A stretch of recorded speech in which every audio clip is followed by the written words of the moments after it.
Hi, everyone. Good afternoon. Welcome to Conversations with MM. This is another exciting episode with me today. And it's summer is the thick of summer. It's very hot, so keep cool, everyone. Today, we are going to have a guest, a remarkable young leader who is an inspiration to us all, considering the chaos in our society, the challenges that we are facing, especially at this time where elections are coming up and campaigns are heated. We would like to hear from young people what they think of their future, what they can do about it. So today I am very proud to have with me a young, remarkable fellow who happens to be my nephew, ladies and gentlemen. So proud tita here. So I'd like to introduce to you Sean Colaljo. He is a distinguished fellow at the Youth Institute for Policy, which is based in California. He lives in Rocklin, California, and he's 17 years old. He's in his senior high school, and he has organized the High School Democrats of America. And he is also active in Model United Nations and academic decathlon. He is studying at the Whitney High School. I'd like to welcome Sean Colaljo. Welcome, Sean. Thank you for having me. You are, thanks for your time. You are an inspiration to us, the family, and our community as well. Marshall, how is life as a high school senior, or to be a high school senior? How does that look like? Well, Let me know. I don't have any more idea. I mean, what isn't it? It's very busy. It's very hectic. I've been up to a lot, like even this summer. Like I think like for the past month, I'm sure I did go on vacation, but yeah, like it has been a lot of traveling for like programs and all that.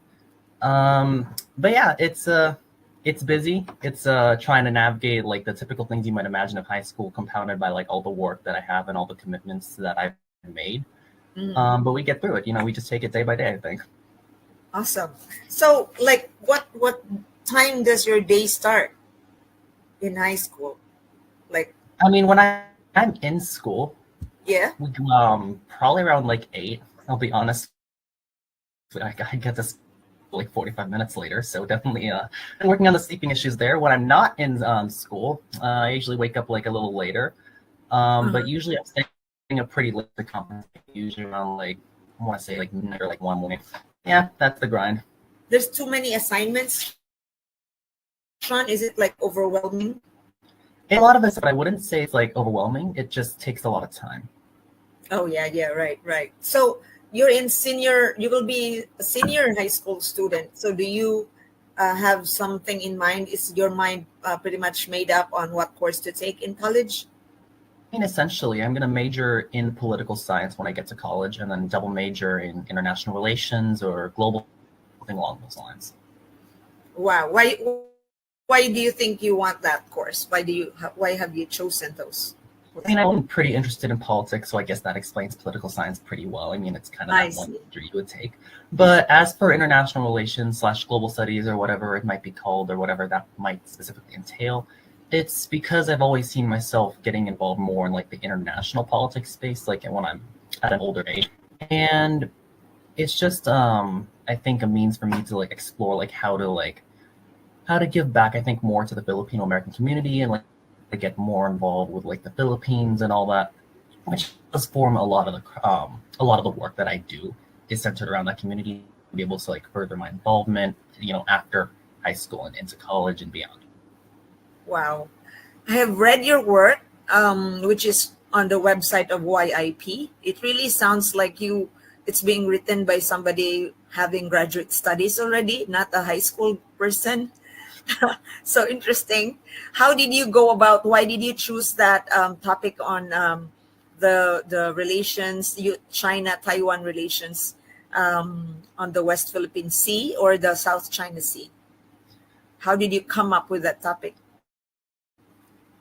Partly it was because I had already been in their like fellowship program, and that was like their capstone project of sorts. Was you had to put together like a policy brief, and I wanted to explore a topic that was not necessarily being talked about both just like in common discourse and like in general. A lot of them are focused on impacts, like in American domestic politics, but not a lot of them are, I think, actually. We're talking about the international side of things. What is it like right now? And that's just kind of another perspective that I wanted to add. And then on top, bringing up that discussion of like American colonialism.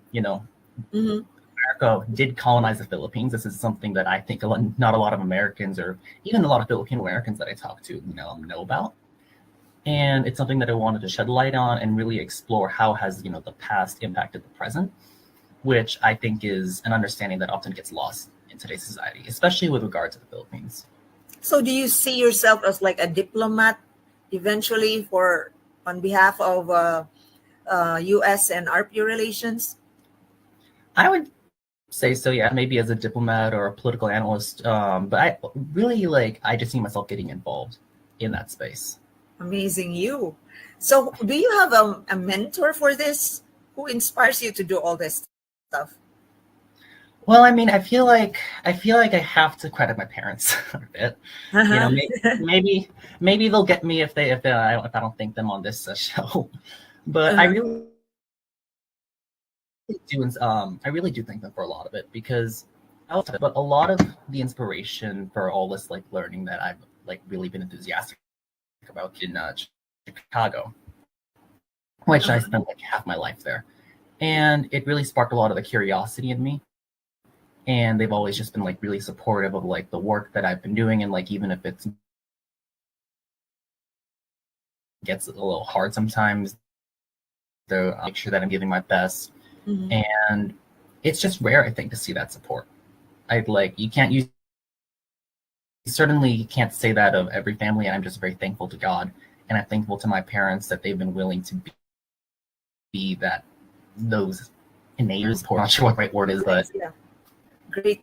So you mean you talk openly about what you think with your mom and dad? I would say so, yeah. We have a lot of conversations about politics and just, those kinds of things in our house. It's pretty common. Wow. Well, I have seen that a little bit while I was there in your house. And so you're lucky, because not all parents are like that. They wouldn't even allow your mind to reveal itself. We're all like boxed in, and they want us to fit in that box. But gladly, your parents aren't like that. So that's a blessing for you. So now tell me about this Model UN and Academic Decathlon, Sean. So I'll start with Model UN. Model UN is a sort of, I would say, like program that it's literally like a model United Nations, as in you simulate being like a delegate of this like certain country in the UN. And you go to these like mock conferences to like role play the UN General Assembly, which is, for those of you who don't know, is basically how the UN gets stuff done. It's where all the countries meet in real life, of course. And that's where they come up with resolutions and that kind of thing. And that's just how like the model UN works as well, is you go to a conference, you see like being a delegate and all that. Now, as for academic decathlon, it's a lot more broad. Whereas you might imagine that Model UN is more political focused, it's more geopolitical. Academic decathlon, it's, I would say, very academic. It's very much like a quiz bowl, if any of you are familiar with that. You on a team, you're asked about math, literature, science, physics. I think they added econ recently. And you play on it. You play as a team. You earn points, that kind of thing. How often do you do this? In a year or in a semester? Well, I mean, with academic decathlon, we did get disqualified pretty early on, so that's something that like I'm not active in like right now. But with Model UN, usually we're trying to get us to at least like 1 or 2 conferences a year, just because like financial costs, we can't go like every month or like every like 2 weeks or anything like that. So the bulk of my involvement with Model UN is just helping because I'm like the president of that club in my school. The bulk of our work is just like those conferences, because they're very nuanced. It's not like you could walk in there and just talk about Ukraine or Gaza or whatever and just hope to get away with it. You need to know like the exact like ins and outs like of the specific policy that you're going to be discussing. And so teaching people those nuances, again, is just the core of what I do with my Model UN Club. Amazing. So do you have like mentors or coaches in doing this? Or do you pattern yourself from the UN or whatever, simulation kind of stuff? I mean, for Model UN and Academic Decathlon, which I'll just call Acadeca, we have like one teacher like per club that kind of serves as your advisor. You need that person. This person not only lets you like, show the trajectory of your club, they give you like support, like all that, but also like they help liaise with like administration, because of course this stuff isn't free. So there's always money involved, and they're kind of helping us get through that and really make sure that we have the opportunities that those programs offer. Oh my goodness. So doing this, you need budget and you need approval from whatever funding partner you have. That's part of the leadership formation you're going through. I mean, usually the teachers try to take care of that for us. I see. Like we're not going to order like 10 textbooks or anything like that, but a lot of it's just mostly like program fees. A school has to pay a certain amount to get enrolled like in this program, and so that's the things that they handle. They just trust us student leaders to like handle the day-to-day of the club. I see. Do you see yourself becoming a UN diplomat? Maybe. Maybe. I'm not sure which direction exactly my interest in diplomacy would take me just yet. I'll college, kind of help me figure that out. But it's certainly a possibility. Yes, I can see that in you as well. So going back to your parents, you were born in Chicago, if I'm not mistaken, right? You were, and then you are definitely American, but you were raised by Filipino parents. So what is the identity that you embrace right now? I mean, it is kind of a common dilemma among Filipino Americans. I mean, first of all, I would consider myself Filipino American. Like, it's very inaccurate to say I'm only Filipino, because I'm like English, that's the language I was raised in.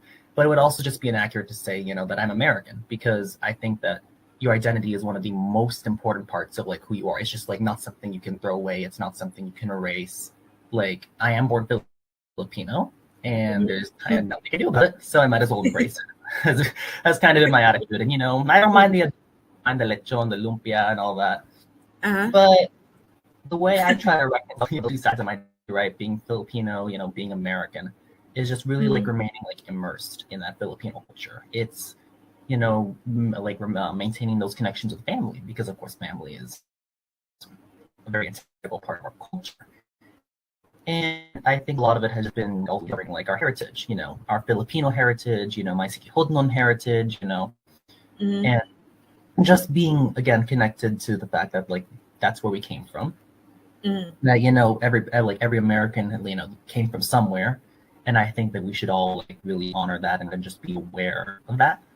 And I think that's another thing too, is like if you don't know your heritage, if you don't know at least a little bit of your history, can you really lay claim to your identity, right? Like, I'm not saying you need to tell me who was the Filipino president in I don't know, the year 1933, right? But like you should know the basic facts, like the very basic, very fundamental facts.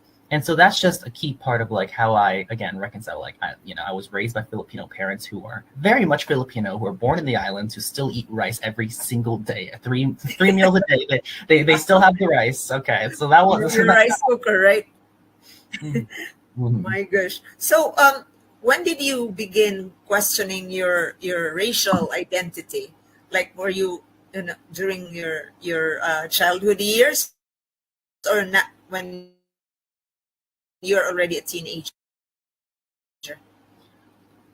I think it was more when I was about, I don't know, this stuff's always hard to pinpoint, but I would say probably within the last like maybe 3-4 years ish. It's kind of a broad range, I know, but that's really when I started to like ponder the question, like of course I'm Filipino. I mean, I always knew that I was Filipino, but what exactly did that mean, right? What was the reality of that? What did that mean, politically? What did that mean historically? What did that mean culturally? Because of course, again, I grew up on the rice, I grew up on the lumpia, but like, what are the factors at play, like behind that, right?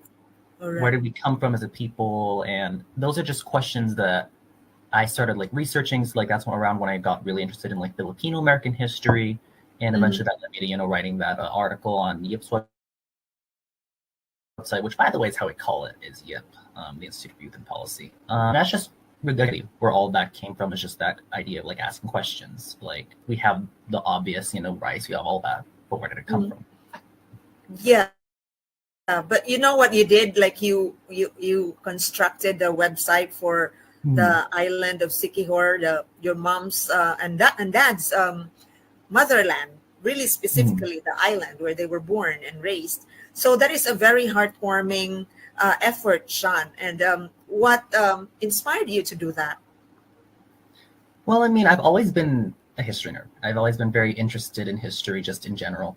And I remember, so that was like late 2023 was when I made that website. I think January this year, somewhere around there. And so that summer we'd gone to the Philippines. We'd gone back to Siquijor. And I came back, I wanted to learn more about, the history of our island. Because I'd always heard things about, the Japanese came by, or, this and this happened. But it was all very, like, vague details. And a lot of it just wasn't in living. It was, like, mostly stuff in living memory for people. So I tried to research it, and I just couldn't find anything. Just nothing. Like Wikipedia, I think, had like 2 paragraphs. It was kind of frustrating to know that I wanted to learn this, but I just couldn't. And so that's when I decided to, kind of take matters into my own hands and do a lot of that independent research on my own, because like, if somebody else is in the same position as me, wanting to learn more about Siquijor's past, and they don't have the means to do so, and especially if it's a young person, right? Or if it's a person, like a member of the diaspora like myself, where it's already hard to learn about Siquijor. We don't have access to the books and, all the physical materials, because they're like $6 a book. So that's why I decided to do all that research, to put it together like into a website and make that just like an easily accessible resource for people. And one of the ways that I'm trying to make the website have like a bigger impact or legacy, or whatever the word might be, is by trying to incorporate like the content that I've made, like on basically all the areas of Siquijor's history, into local high school curriculums. Because a lot of the feedback that I got while researching this, while publishing it, was that I was talking to Siquijor, right, people who grew up on the island, and they said, we heard this. We never learned this in schools. Like, the elders could only tell us so much. And so if there's any way that I can help make sure that no generation will ever leave our island or go through its school system without actually knowing something about their own backyard, right? Then I think, I think that that's how I would define a job well done. Because they learn about the Ming Dynasty. They learn about, the European colonialism. They learn about Aguinaldo and schools in Siquijor, but they don't learn about what happened in their own island. Right. And I think that's just something that needs to be rectified. Yeah. That's amazing. I mean, that's on top of your busy schedule at school, and you have created those and regularly update that. I do regularly update it. Currently, I'm focusing on like adding stuff about like the diaspora, so the Siquijor community in California, in Toronto, just all these different places. And I'm also trying to add content about Siquijor today, because again, history informs the policy of today, and that's the mentality that I'm taking. So like, I envision the website as a resource for people to understand, like what goes on with Siquijor's tourism industry, what goes on with Siquijor's, like efforts to combat deforestation, I would say. Right. Oh my gosh, there's so much to talk about Siquijor, because like culturally it's the island of fire, and it's the seat of what you call this witchcraft and voodoo and all that, and we need to have an intellectual discussion about that as well. And it's good for young people to have that resource, Sean. Really, I appreciate your effort, and it's like strategic, it's long range, it's not just like a one-shot kind of a project. So it's really helpful for the young people. So I'd like to move to your other project, the one that you created. You organized the High School Democrats of America. This is really something big for young people like you here in the US. So tell us about it, and when was this created and why? Yeah, so first of all, just to clear up any confusion, we're talking about my local chapter of the High School Democrats of America. I did not just go out and create the whole national level organization. Okay, I'm not that impressive, guys. Okay, but, you're so humble. But it was Tell us about it. Mhm. okay. So to understand, like, just to understand a couple things, right? Rocklin is a very conservative part of California, which I know is shocking. Conservatives in California. It's supposed to be such a liberal state, Uh-huh. but not this part of the state. I'll tell you that. Okay. I like over my past like 2 years in high school, because I started this my third year in high school. Those first 2 years, I noticed that a lot of the political conversations in Whitney were very well. Of course, they were conservative, but more importantly, they were one-sided. There Mhm. was it was always just conservatives because they had their own club on campus. It's called like Turning Point USA, right? Mhm. And that's all the discourse that was going on, just conservatives. And there were a lot of liberal folks on campus, and they were always saying, oh, it'd be nice if we had a club. Like if we had a voice, if we had that Mhm. representation. And more importantly, I just realized that founding this club would be a way of diversifying political discourse, I should say, Mhm. and really making sure that the conversations that we're having in our school are reflective of the conversations that are going on in our country, not just one side or the other. And so that's part of the reason why I founded this chapter of the High School Democrats of America, or HSDA for short, in Mhm. my club, not my club, in my school. So this And is based in Whitney High yeah, School. it's based in Whitney. Okay. I'm not sure if there's any other chapters yet in our area. Mhm. I think like this was definitely the first in our school district. I'm not sure if there's any more in Sacramento area. So is this like a platform for discussion, or do you have specific projects really too that It's is sort of aligned with the democratic principles?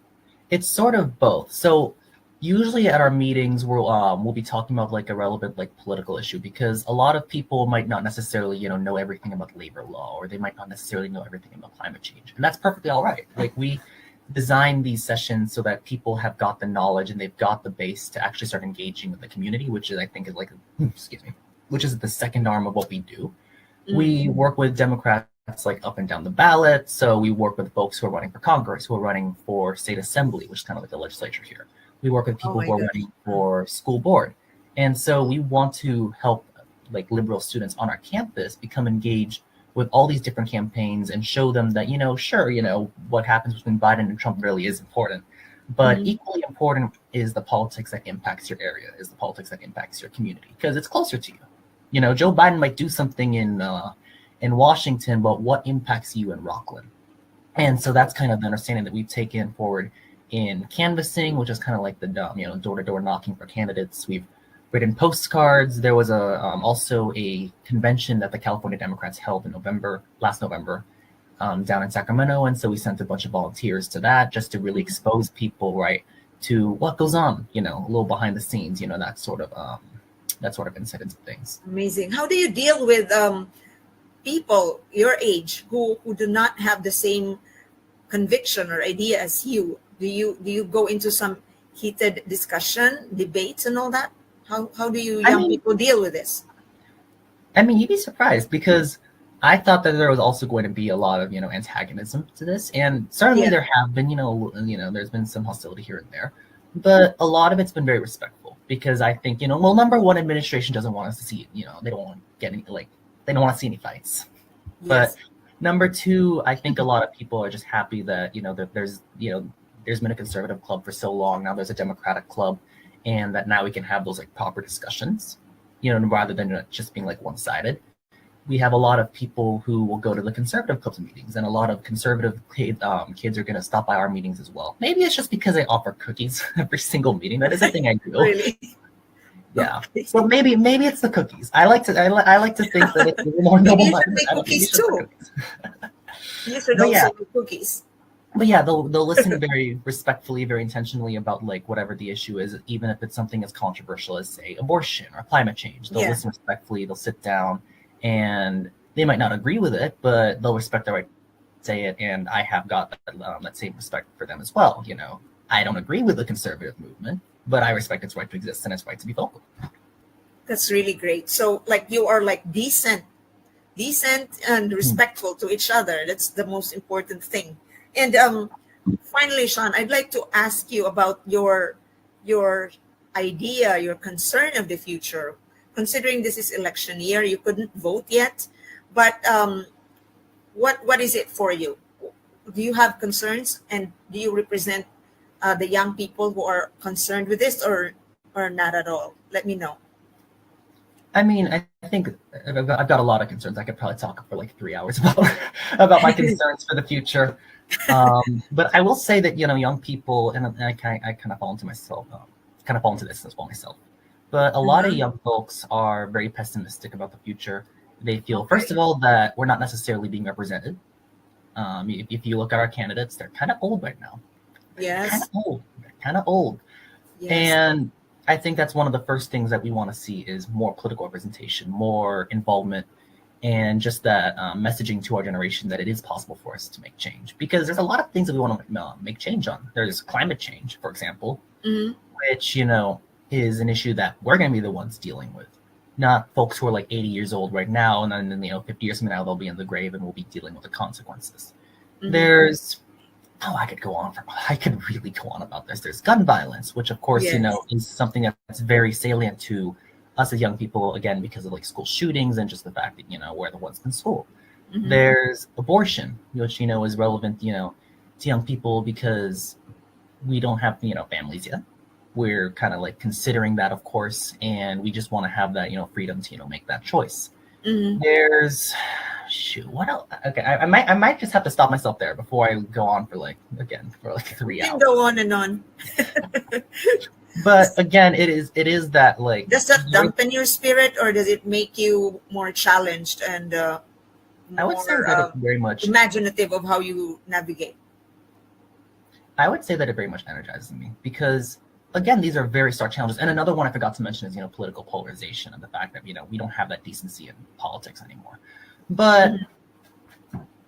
it really does energize me because I've met a lot of folks, in Whitney and beyond Whitney who are like making real change on a lot of these issues, Mhm. who are really, going out there. They're no, they're not, they're not going to take their fates sitting down, but rather standing up. They've, created groups to tackle climate change. They've created, nonprofits to tackle, abortion rights and all that. Mhm. And so there is definitely challenges that have to be met, but I think that young people have got the energy to meet them so long as you show them that it's possible, which is what I try to do, with my club, and which a lot of people try to do by inspiring them and really saying that, just because you're still in high school doesn't mean like that you can't make a change. No, age doesn't matter. In fact, leadership starts early. Now, let me ask you. I said last question, but no, it's not the last question. There's another one for you.